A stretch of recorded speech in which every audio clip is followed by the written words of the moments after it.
Sean todos muy bienvenidos a Espacio Calidad. Yo soy Waller Candia y voy a estar hablándoles sobre las muestras de procesos y sus condiciones.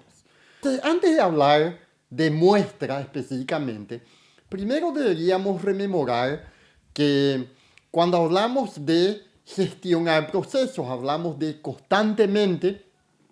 hacer una evaluación del funcionamiento de los procesos y sus condiciones, y a partir de esta evaluación constante lo que estamos haciendo en esencia es recolectar datos que nosotros vamos a evaluarlos, que nosotros vamos a analizarlos, y en función a este análisis vamos a estar llevando a cabo la toma de decisiones en pos del objetivo que buscamos con cada uno de los distintos procesos. Ahora bien, lo que ocurre en la colecta de datos de los procesos es que muchas veces, por razones de recursos disponibles, ya sea recursos tiempo, ya sea recursos financieros, nosotros difícilmente vamos a poder evaluar absolutamente todos los datos que hacen a un proceso, que en esencia constituye a la población del proceso que queremos evaluar. Si ese es el caso, lo que muy posiblemente vamos a hacer es valernos de una pequeña porción de esta población. Nosotros vamos a tomar esta porción de esta población, y esta porción de esta población que tomamos, que es lo que conocemos como la muestra, nosotros vamos a recolectar los datos de esta muestra, y con esos datos nosotros vamos a tomar la decisión en pos del objeto que estamos persiguiendo con este proceso. Ahora, bien interesante, cuando tomamos las muestras del proceso, esta muestra puede estar referida al producto en sí, al resultado del proceso, ya sea un producto, ya sea un servicio, o puede estar referida a cualquiera de los factores de incidencia del proceso, sea la dotación, sean las entradas o los insumos, sea la infraestructura, sean los métodos, el entorno o la gestión. Si ya entendemos que una muestra se trata básicamente de tomar una pequeña porción de esta población, debemos tener bien presente que para que la muestra sea válida, la muestra debe indefectiblemente reunir un par de condiciones. Primeramente, debe ser representativa. Quiere decir que aquello que estoy tomando de la población es un fiel reflejo del resto de la población, y debe reunir una segunda condición. Debe permitirnos tener el menor error posible al momento en que vamos a valernos de un dato, porque nuevamente vamos a usar este dato para tomar una decisión en pos del proceso que estamos gestionando. Si debe reunir ambas condiciones, primeramente ser representativa y luego permitirnos el menor error posible, vamos a hablar primeramente de la representatividad. La representatividad de la muestra viene dada por la forma como tomamos la muestra. Se puede tomar una muestra de manera aleatoria, quiere decir que cuando tenemos nuestra población, pues tomamos una pequeña porción de manera aleatoria o al azar, y eso que tomamos es lo que vamos a valernos para hacer la medición y con estos datos corroborar si el proceso funciona o no de la forma como se debe. La muestra se puede tomar de manera sistemática, que es cuando al disponer de la población nosotros nos valemos de algún criterio, de alguna regla, para en función a este criterio, esta regla, tomar un elemento cada cierto tiempo, cada cierta distancia, cada cierta cantidad de componentes. Una vez que tenemos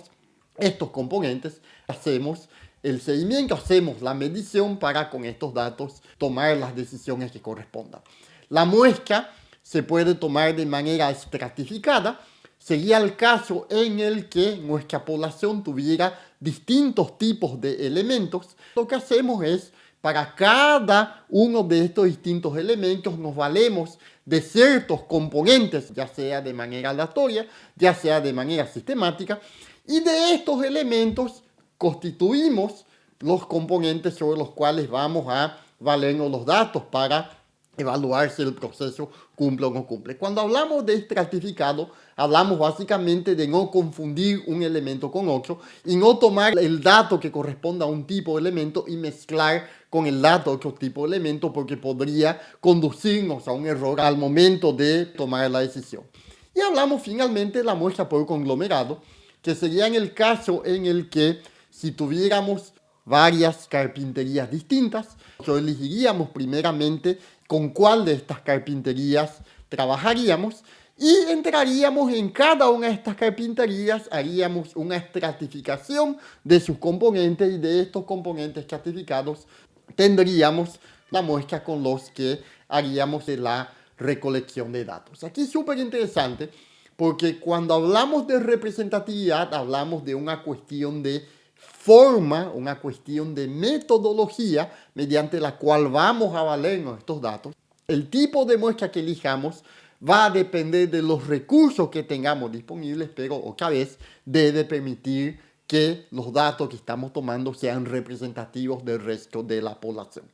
Y tenemos por otro lado todo lo que hace al error. Cuando hablamos de error, deberíamos considerar primeramente que si tenemos la totalidad de la población y nosotros hiciéramos una medición, tendríamos algo como esto, que ya habíamos visto en algún video anterior, en donde vamos a ver que no todos los datos son iguales y vamos a ver que en el proceso nosotros vamos a encontrar una variación inherente al proceso mismo. Finalmente vamos a tener un comportamiento como este, que es básicamente el histograma en nuestra población. Por razones de recursos tiempos, recursos financieros, difícilmente vamos a poder hacer una medición de absolutamente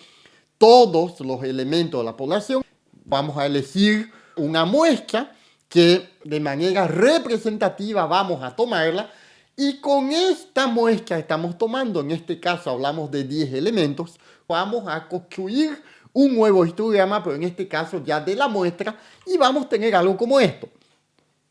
Súper interesante, porque el histograma de la muestra casualmente va a tener una forma parecida al histograma de la muestra de la población, pero va a ser proporcional en tamaño al histograma de la población, porque recordemos que la población es muchísimo más grande, lógicamente nuestro histograma de la muestra va a ser más pequeño en tamaño. Este histograma, vamos a ver que tiene un promedio que debería ser bastante parecido al promedio de la población. Ahora, si nosotros tomáramos una segunda muestra de esta población, nosotros lo que tendríamos es que ese segundo histograma no necesariamente va a ser igual al primer histograma, va a tener un promedio un poco diferente.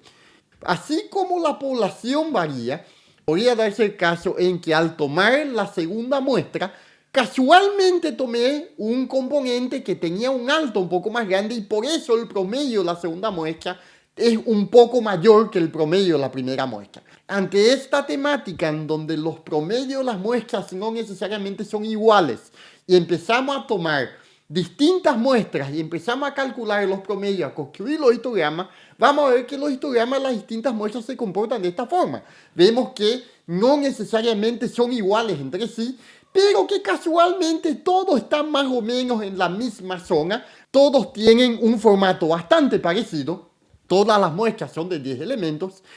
y si lleváramos el promedio de estas muestras contra el promedio de la población, veríamos que estaría más o menos ahí. Tienen un promedio bastante parecido, aunque no necesariamente son iguales al promedio de la población. En este caso, nosotros tomáramos cada una de estas distintas muestras y a cada una de distintas muestras nosotros calculáramos su promedio y con estos promedios de muestras construyéramos un histograma, tendríamos algo como esto. Este sería el histograma de promedios de muestras, que es lo que conocemos como estadística muestral. Entonces, de este histograma de promedio de muestras, cuando nosotros hallamos el área bajo la curva, tenemos lo que en estadística se conoce como el grado de confianza, que se expresa como 1 menos alfa y nos da un valor de porcentaje, que corresponde al hecho de que si yo tomara una muestra de 10 elementos de esta población, tenemos una probabilidad equivalente al grado de confianza de que el promedio de esa muestra se encuentre dentro de estos límites que se conocen como límites de confianza y que se corresponde al error al momento de hacer una estimación respecto al promedio. Si yo considero que este límite de confianza, el rango, es mi error y yo quisiera disminuir este error, pues lo que debería hacer es tomar muestras, ya no de n igual a 10, sino tomar muestras de n de mayor tamaño, en este caso como ejemplo n igual a 20, en donde tendríamos algo como esto. Cuando volviéramos a construir nuestro histograma de promedio de muestras, tendríamos unos límites más estrechos y por ende un menor error al momento de estimar.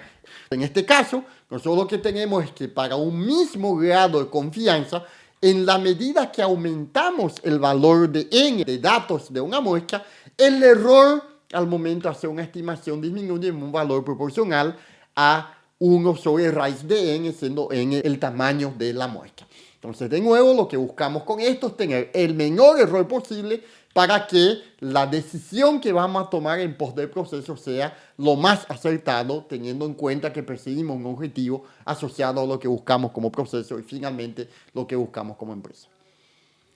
Eso fue todo por ahora. Les agradezco muchísimo su atención. Les recuerdo que se inscriban a nuestro canal, que den like, que compartan, que nos dejen sus comentarios. Yo soy Walter Candia y nos vemos en la siguiente.